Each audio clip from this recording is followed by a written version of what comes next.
আসসালামু আলাইকুম। দারুণ একটা রেসিপি নিয়ে কিন্তু হাজির হয়ে গেছি। আশা করি আমার প্রিয় ভাই-বোনের কাছে অবশ্যই অনেক বেশি ভালো লাগবে। চিতল মাছের কোপ্তা আমার আজকের রেসিপি। এই চিতল মাছের কোপ্তাটা যে এত স্বাদের আর এত মজার হয়, কেন হয়?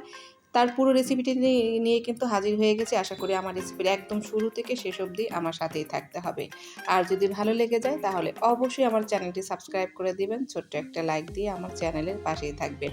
তো চিতল মাছের এই কোপ্তাটা আমি আর আমার বোন মিলে করেছি। আশা করি সবার কাছে অনেক বেশি ভালো লাগবে। তো কথা বাড়াবো না, মূল রেসিপিতে চলে যাব।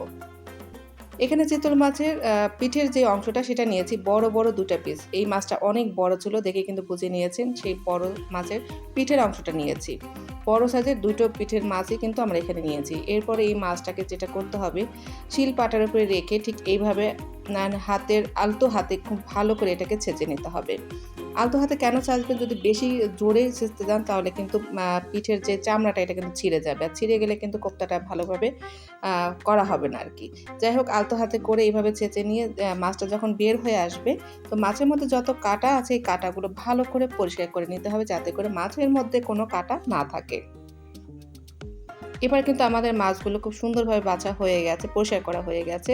শুধু মাছটুকু আমরা নিয়েছি। এবার এই মাছের মধ্যে দিয়ে দিতে হবে পেঁয়াজ কুচি। এখানে আমি 1/2 কাপের থেকে একটু বেশি পেঁয়াজ কুচিটা ব্যবহার করেছি। দিয়ে দিতে হবে বাটা মসলা। বাটার মসলার মধ্যে ১.৫ চামচ দিয়েছি এখানে জিরা বাটা, আর ২ চামচের মতো নিয়েছি আদা বাটা, আর ১.৫ চামচের মতো নিয়েছি রসুন বাটা। বাটা মসলার মধ্যে এই ৩ রকম বাটা মসলা দিতে হবে। এরপরে দিতে হবে শুকনো মরিচ। শুকনো মরিচ এখানে ২ চামচের মতো ব্যবহার করেছি। ঝালটা যার অনুযায়ী করে নেবেন। এরপরে দিতে হবে স্বাদ অনুযায়ী লবণ। লবণ ছাড়া তো কোনো কিছুই ভালো লাগে না। তাই লবণটা কিন্তু একটু বুঝে শুনে দেওয়াই ভালো। সবকিছু দেওয়া হয়ে গেলে এরপর যেটি করতে হবে, হাত দিয়ে খুব ভালো করে এটাকে মেখে নিতে হবে। খুব সুন্দরভাবে মাখাতে হবে। মাখানোটা হয়ে গেলে যেটি করতে হবে, সেই যে আমরা চামড়াটা ছাড়িয়ে রেখেছিলাম, সেই চামড়ার মধ্যে ঠিক এক সাইডে এভাবে করে মাছটা দিয়ে দিতে হবে। আশা করি দেখেও অনেকটা বুঝে নিতে হবে। আসলে সবকিছু কিন্তু বলে বোঝানো যায় না। এক সাইডে মাছটা দিয়ে দেবার পরে আরেকটা সাইডে যে চামড়াটা মানে ছিল, সেই চামড়াটা ঠিক উপরে এভাবে করে দিয়ে দিতে হবে। আর যে বড় ২ টা মাছের পিস আমরা নিয়েছিলাম, সেটাকে কেটে ৪ টুকরো করে নিয়েছি। মানে বড়, বড় সাইজের কিন্তু ৪ টা টুকরো মাছ হয়েছে। কারণ অনেক বড় মাছ কিন্তু কোনো কিছুতে খুব সুন্দরভাবে ভাজা হবে না। তাই আমাদের অনুযায়ী আমরা খুব সুন্দরভাবে সাইজ করে ৪ ভাগে ভাগ করেছি মাছটাকে। এবার তেল দিয়েছি। তেলটা যখন গরম হয়েছে তার মধ্যেই কিন্তু মাছটা দিয়ে দিলাম। একটা করে পিস আমরা ভেজে নেব। একটা সাইডে যখন খুব সুন্দর করে ভাজা হয়ে যাবে এবং লালচে কালার হয়ে যাবে, সেই পর্যায়ে কিন্তু উল্টে-পাল্টে দিতে হবে। কেননা এই মাছটাকে খুব সুন্দরভাবে উল্টে-পাল্টে ভেজে নিতে হবে। খুব কড়া আঁচে কিন্তু ভাজা যাবে না, মাঝারি আঁচে ভেজে নিলে হবে। একটা টুকরো মাছ আমাদের ভাজা হয়ে গেছে। ঠিক একইভাবে করে সব মাছগুলোই কিন্তু এভাবে ভেজে নিতে হবে। এই তো ৪ টুকরো মাছই কিন্তু খুব সুন্দরভাবে ভেজে নিয়েছি। এরপরে এই মাছটাকে ছোট, ছোট করে পিস করতে হবে। তো আমরা এই সাইজটা করেছি।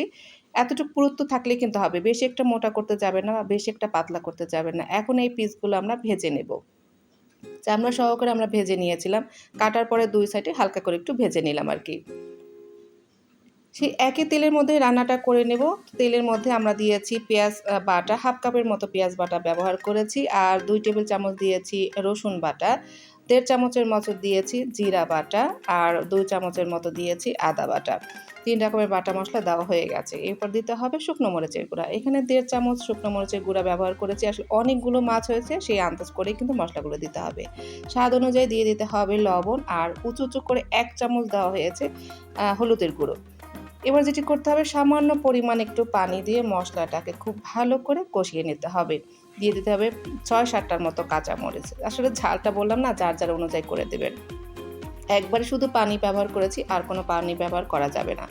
কোপ্তার অরিজিনাল টেস্ট আসে এই নারিকেলের দুধে। তো নারিকেলের দুধটা একটু করে দিব আর ভালো করে কষিয়ে নেব। এতে করে কিন্তু কোপ্তার টেস্টটা বহুগুণে বেড়ে যাবে। কষানো হয়ে গেছে, এই পর্যায়ে যেটি করতে হবে, বেশি করে নারিকেলের দুধটা দিতে হবে। এটা হচ্ছে গ্রেভির কারণে। তো মাছটা সিদ্ধ হবে কিন্তু এই নারিকেলের দুধেই। তাই দুধের পরিমাণটা একটু বেশি দিতে হবে। নারিকেলের দুধটা দেওয়া হয়ে গেছে। এরপর যেটি করতে হবে, চুলার আঁচটা সামান্য পরিমাণ বাড়িয়ে দিয়ে একটা বলক আসা পর্যন্ত অপেক্ষা করতে হবে। বলক আসলেই কিন্তু মাছটাকে ছেড়ে দিতে হবে। তো আমরা ঢাকনা দিয়ে ঢেকে একটু বলক আসা পর্যন্ত অপেক্ষা করব। খুব সুন্দরভাবে কিন্তু বলক চলে এসেছে। সেই পর্যায়ে যে কোপ্তাগুলো আমরা ভেজে রেখেছিলাম, সেই কোপ্তাগুলো দিয়ে দিলাম। চাইলে কিন্তু এই যে শুকনো মানে কোপ্তাটা, সেটাও কিন্তু শুধু খেতে পারেন। তো হালকা নাড়াচাড়া করে ৫-৬টা দিয়ে দেবো আস্ত কাঁচামরিচ। এতে কোনো বেশি একটা ঝাল বের হবে না। কাঁচামরিচটা দিয়ে দেওয়ার পরে ঢাকনা দিয়ে ঢেকে ৫ থেকে ৬ মিনিট রান্না করব মাঝারি আঁচে। বেশি একটা আঁচে দেওয়া যাবে না, তাহলে খুব জলদি কিন্তু পানিটা শুকিয়ে যাবে আর মাছটা কিন্তু ভেতর থেকে ভালো হবে না। যাই হোক, মাঝারি আঁচে কিন্তু মাছটা আমার হয়ে গেছে। ঢাকনাটা তুলে নিলাম, হালকা নাড়াচাড়া করে এবার কোপ্তাটাকে নামিয়ে নিলাম। দেখেছেন কতটা সোজা আর অনেক বেশি মজার। আজ এই পর্যন্তই, সবাই ভালো থাকবেন। আল্লাহ হাফেজ।